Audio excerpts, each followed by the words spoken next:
As-tu déjà réalisé que les ennemis de l'islam n'ont jamais vraiment disparu? Ce que le Coran nous a révélé il y a plus de 1400 ans n'était pas destiné à rester dans les livres d'histoire. Ces ennemis sont toujours là, déguisés, mieux organisés, plus subtils. Et le plus choquant, c'est que beaucoup de musulmans vivent aujourd'hui sans même les reconnaître. Pire encore, certains leur tendent la main sans savoir qu'ils sont en train de saboter leur propre foi. Dans les Islamic Mysticism et les Quranic Mysteries, il est expliqué que la plus grande stratégie de Shaitan n'est pas d'attaquer de front, mais de nous faire croire que le danger n'existe plus. Et pendant que nous dormons, les nouveaux Abu Jahl façonnent les lois, les nouveaux Abu Lahab inondent les réseaux sociaux, et les nouveaux Al-Walid diluent l'islam sous couvert de modernité. Aujourd'hui, je vais te révéler ces hidden truths et ces prophecies and signs que très peu de gens osent encore prononcer. Ce que tu vas découvrir pourrait bien bouleverser ta vision du monde et réveiller ton cœur avant qu'il ne soit trop tard. Avant de commencer, dis-moi dans les commentaires, selon toi, qui sont les ennemis de l'islam aujourd'hui?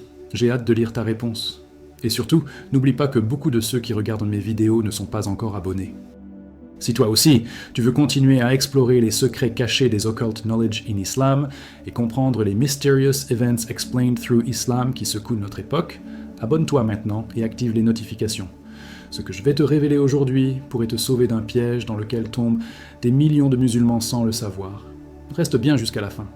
Ce que tu vas apprendre aujourd'hui n'est pas seulement une histoire ancienne, c'est ta réalité.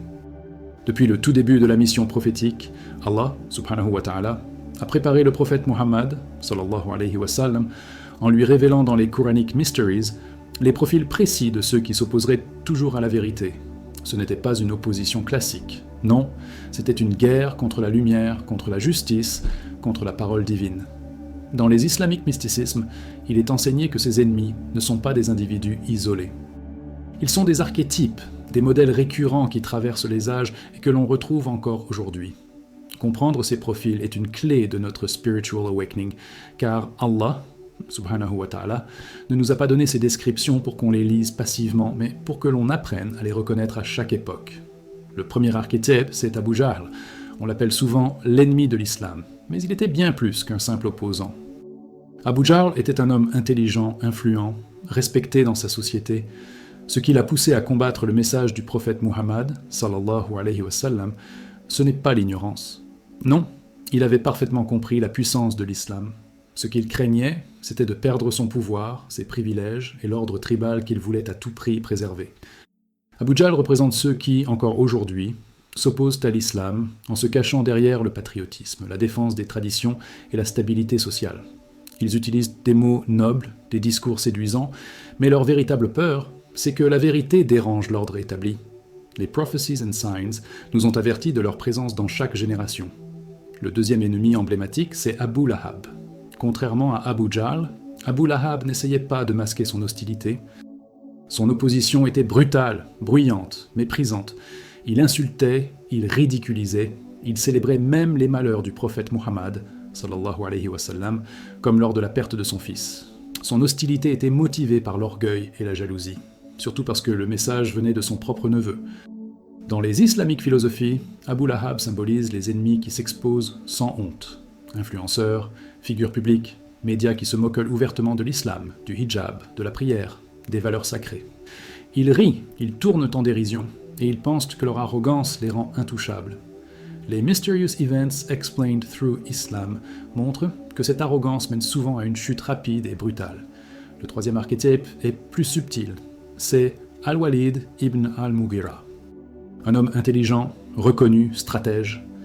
Al-Walid n'était pas bruyant, il n'était pas vulgaire, il a reconnu la puissance du Coran, il a admis la beauté du message, mais il a choisi de le rejeter en silence, par peur de perdre ses privilèges.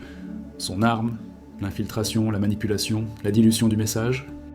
Aujourd'hui, ces semblables existent encore.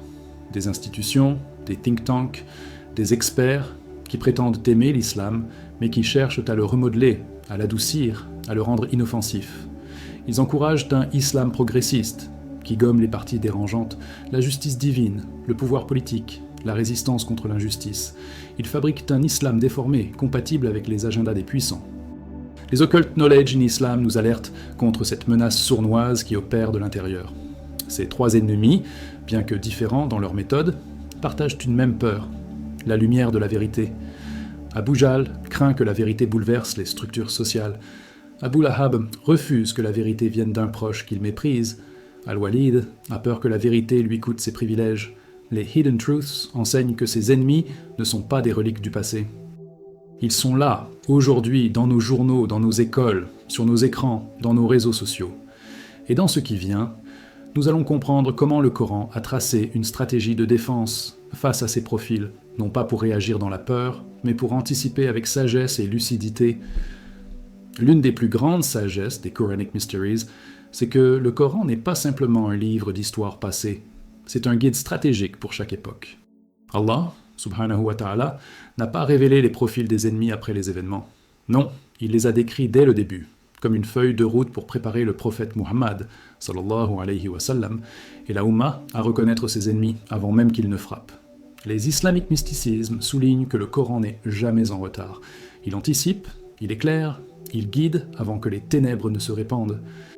Ce que beaucoup de musulmans négligent aujourd'hui, c'est que ces profils ne sont pas figés dans le passé. Ils sont vivants autour de nous, parfois même proches de nous. Le Coran enseigne que l'ennemi le plus dangereux n'est pas toujours celui qui crie et qui s'expose. Parfois, c'est celui qui se présente comme un allié. Les Prophecies and Signs rappellent que les alliances trompeuses ont toujours affaibli les croyants. Combien de fois des groupes qui semblaient soutenir la Ummah se sont avérés être des instruments de manipulation ? Les islamiques philosophies insistent. Le croyant ne doit pas être naïf. La foi exige de la clairvoyance. Dans les Quranic Mysteries, Allah, subhanahu wa ta'ala, nous apprend à démasquer les amis qui, sous couvert de paix et de progrès, déforment et affaiblissent l'islam. L'hypocrisie est l'un des fléaux les plus sournois.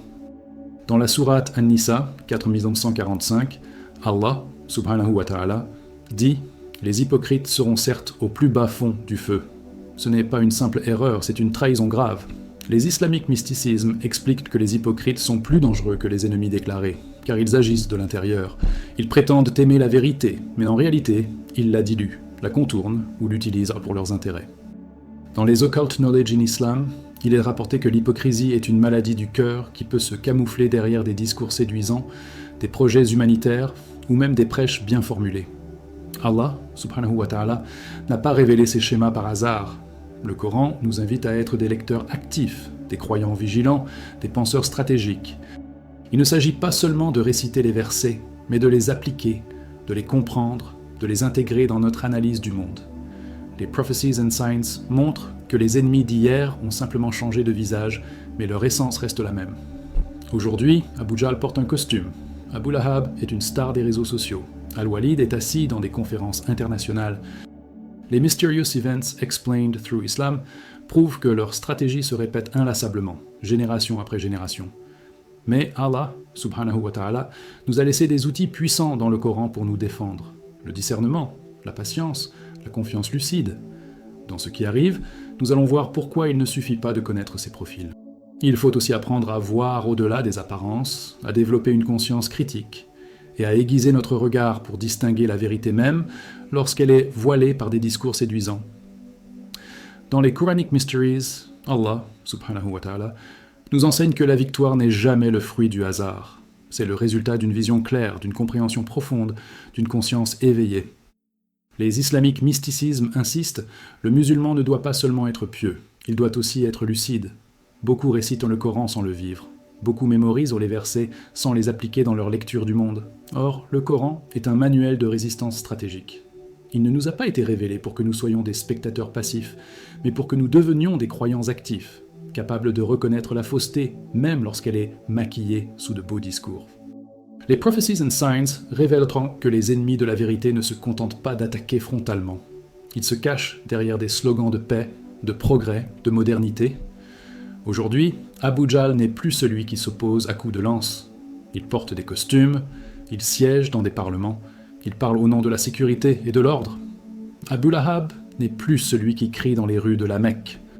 Il est viral sur les réseaux sociaux, il influence des millions de jeunes, il ridiculise la foi avec humour et arrogance. Al-Walid n'est plus un simple notable. Il se trouve dans les think tanks, dans les institutions, façonnant un islam édulcoré, compatible avec les intérêts des puissants. Les Islamic Philosophy nous enseignent que le croyant doit apprendre à lire entre les lignes, à décoder les manipulations subtiles. La vigilance ne se limite pas à dénoncer ce qui est évident. La vraie vigilance, c'est voir ce qui est caché, reconnaître la main qui manipule, même quand elle se prétend amie. Les Hidden Truths expliquent que la pire des faiblesses, c'est de croire que ce combat n'existe plus. Le danger est là, sous nos yeux, dans nos écoles, dans nos écrans, dans nos cercles sociaux. Les Mysterious Events Explained Through Islam démontrent que cette bataille est plus psychologique que physique. Celui qui maîtrise le récit, qui contrôle le discours, influence les cœurs et les esprits. Mais alors, que faire ? Comment vivre cette vigilance au quotidien ?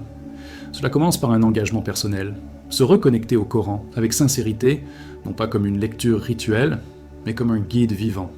Il s'agit aussi de former nos enfants, de leur apprendre à aimer la vérité, à questionner ce qu'ils voient, à ne pas suivre aveuglément les tendances populaires. Les islamiques mysticismes rappellent que la protection d'Allah, subhanahu wa ta'ala, accompagne ceux qui sont sincèrement engagés dans la recherche de la vérité. Il faut aussi s'entourer de personnes lucides, renforcer nos mosquées comme des lieux d'éducation critique et non comme de simples lieux de passage. Dans ce qui vient, nous allons explorer ensemble ce que le Coran nous demande réellement de faire face à ses ennemis. Ni la peur, ni la fuite, ni la compromission. La clé se trouve dans la confiance ferme en Allah, subhanahu wa ta'ala, dans la préparation des cœurs et des esprits, et dans la certitude que même si les ennemis changent de visage, le message du Coran reste notre arme la plus puissante. Face à ses ennemis, face à ses manipulations, la première chose que le Coran nous enseigne, c'est ne pas avoir peur. Dans les Quranic Mysteries, Allah, subhanahu wa ta'ala, répète à plusieurs reprises « N'ayez pas peur, je suis avec vous ». Ce message est fondamental. Les islamiques mysticismes nous rappellent que la peur désarme l'âme avant même que l'ennemi n'attaque. Le prophète Muhammad, sallallahu alayhi wa sallam, a été préparé spirituellement avant même de rencontrer ses ennemis. Et nous aussi, nous devons nous préparer. Comment ? En renforçant nos cœurs, en consolidant notre compréhension du Coran, en aiguisant notre esprit critique, le croyant n'est pas appelé à se replier. Il est appelé à se lever, à voir clair et à marcher avec confiance. Les Prophecies and Signs insistent, la victoire n'est jamais une question de nombre, mais une question de vision. Le Coran n'a pas été révélé pour que nous soyons des lecteurs passifs, mais des bâtisseurs de conscience. Les Islamic Philosophy nous enseignent que le vrai courage, ce n'est pas d'être dans la majorité, mais d'aimer la vérité même lorsqu'elle est impopulaire, même lorsqu'elle dérange. Les musulmans d'aujourd'hui doivent apprendre à reconnaître les nouveaux Abu Jahl, ces politiciens qui appellent à l'unité nationale tout en combattant discrètement l'islam. Ils doivent détecter les nouveaux Abu Lahab, ces figures publiques qui ridiculisent la foi sous couvert d'humour. Et surtout, ils doivent se démasquer les nouveaux Al-Walid, ces stratèges qui façonnent un islam vide de sa substance. Les Hidden Truths expliquent que notre époque exige une formation des cœurs et des esprits. Ce n'est pas le temps de la naïveté. Les croyants doivent réapprendre à aimer la vérité, même si elle coûte, même si elle isole. La première étape, se reconnecter sincèrement au Coran, pas seulement en lisant, mais en méditant chaque verset, en cherchant ce qu'Allah, subhanahu wa ta'ala, veut vraiment nous dire aujourd'hui. Les islamiques mysticismes enseignent que la clé, c'est l'intention. Celui qui cherche la vérité avec sincérité, Allah, subhanahu wa ta'ala, lui ouvre des portes que personne ne peut refermer. Celui qui aime la popularité plus que la vérité, Allah, subhanahu wa ta'ala, l'égare dans les illusions de ce monde. Ce combat n'est pas une invitation à la peur ni à la haine. Au contraire, c'est un appel à l'intelligence, à la patience et à la confiance lucide. Les Mysterious Events Explained Through Islam montrent que même les petits gestes, même les résistances discrètes, même les refus silencieux face aux manipulations sont comptés par Allah, subhanahu wa ta'ala. Il ne s'agit pas d'être agressif ou violent. Il s'agit d'être éveillé, de ne pas laisser nos cœurs être emportés par la vague des tendances éphémères. Il s'agit de rester fidèle au message, même lorsque l'emballage semble beau, mais que le contenu est vide. Et c'est là que nous allons conclure ce voyage. Le Coran n'est pas seulement un livre à poser sur une étagère, c'est une arme de vision, une lumière pour naviguer dans la complexité des temps modernes. Et dans ce qui arrive, nous allons découvrir ensemble pourquoi être le peuple du Coran ne signifie pas seulement le réciter, mais surtout le vivre, l'appliquer et le défendre dans notre quotidien, ici et maintenant. Alors, après ce que tu viens de découvrir, crois-tu vraiment que les ennemis de l'islam ont disparu ? Qui, selon toi, incarne aujourd'hui Abu Jahl, Abu Lahab et Al-Walid ? Dis-moi dans les commentaires. Où les vois-tu dans notre époque? Je lirai tes réponses avec attention et j'interagirai avec toi. Si ce message a touché ton cœur, abonne-toi dès maintenant à la chaîne et active les notifications. Ensemble, on va continuer à explorer les Islamic mysticismes, les Quranic Mysteries et les Prophecies and Signs qui peuvent te guider dans cette époque de confusion. Et surtout, ne quitte pas cette vidéo sans regarder celle qui s'affiche maintenant à l'écran. Ce prochain sujet va te dévoiler un autre secret, que Shaitan veut absolument te cacher. Qu'Allah, subhanahu wa ta'ala, t'accorde la lumière, la sagesse et la vigilance. C'était les voies de la lumière. On se retrouve très bientôt, Inch'Allah.